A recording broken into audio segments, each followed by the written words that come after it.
Hi there, Lisa here. I have another simple, easy pocket idea for you to use in your projects, your journals. The last video I did was a pocket with a flap. So it was all made out of one sheet of paper, really simple to do. So now I've done a double pocket with the same flap on it. So the main part of this is the same as this one. What's different is I was able to add a large pocket on the other side out of the original paper, and it still is all one sheet of paper. So this pocket is really big. You can put a lot of stuff in there, and the pocket goes from side to side. It's the complete width of the rest of your pocket here. We still have the tall pocket here at the top.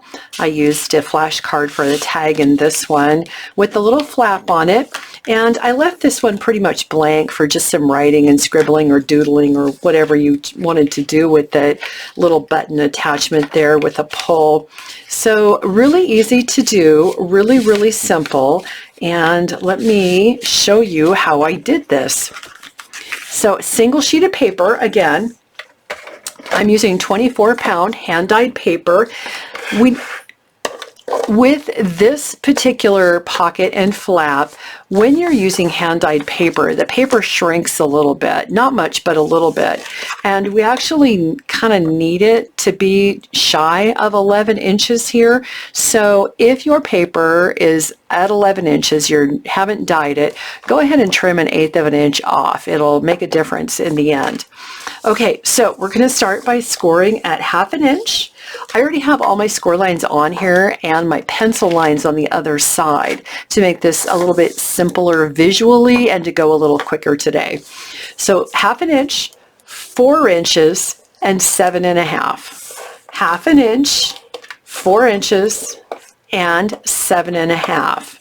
Now we're going to rotate this counterclockwise, just one turn, so you're going to go to the left, and we're going to score at 5.5 inches. So score that at 5.5 inches, flip it bottom to top, grab hold of the bottom, and take the bottom and flip it to the top. So that puts that 1/2 inch score line at the top of your scoreboard. Go ahead and score at 6 up to that first score line that you run into, the very first one you run into. Go ahead and score that at 6.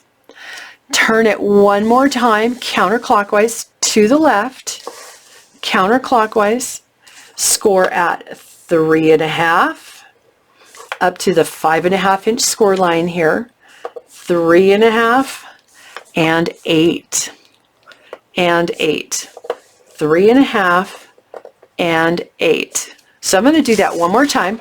Score at 1/2 inch, 4 and 7.5. Rotate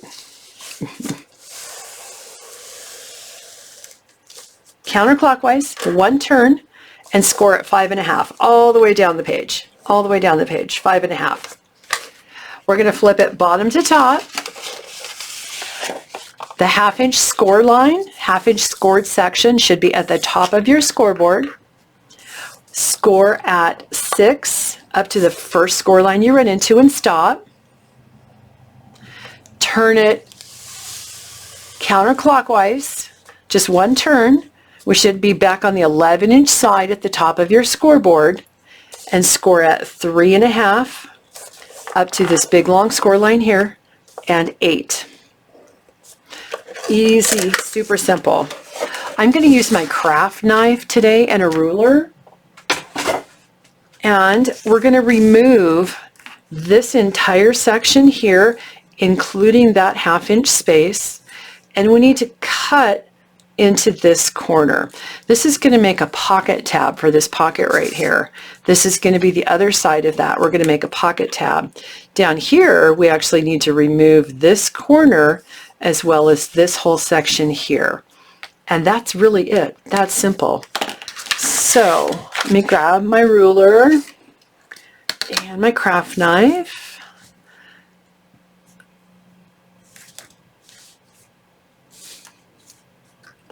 So we're going to remove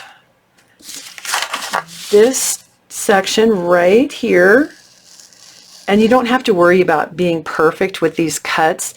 you're cutting on the pocket tab, which means it's going to get folded in, so you're never going to see it. So it's all good.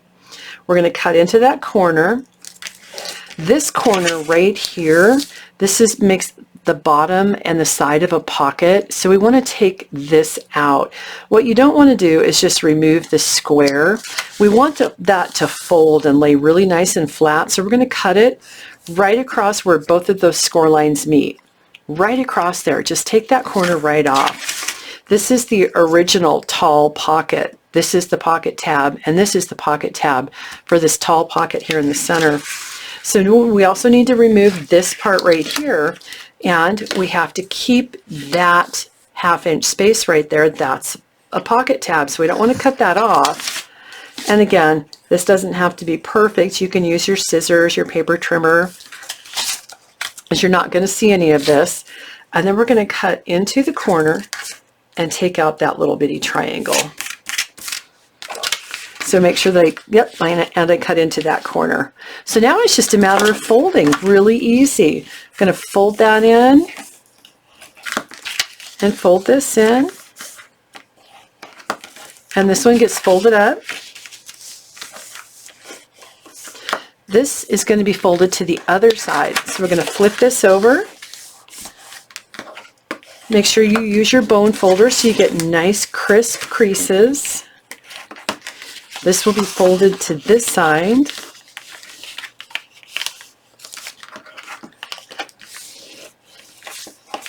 And there you have it. So here's our flap. There's our flap.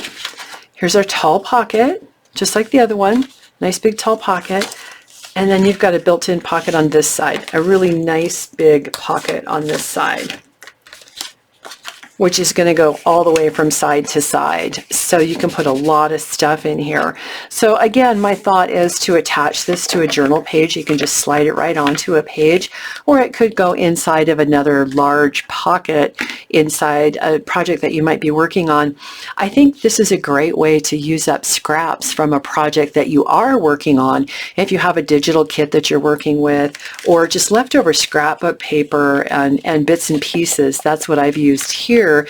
I have a pile of them, so I think it's a great way to add some decorative interest as well as some interaction into a journal and use up a pile of those bits and pieces that you may have laying around. So there you have it. There's my latest pocket idea. I hope you enjoy that and can find some inspiration and some use for that in your next project. I hope to see you I should say, I hope to talk to you again very, very soon, and I hope you enjoy your day.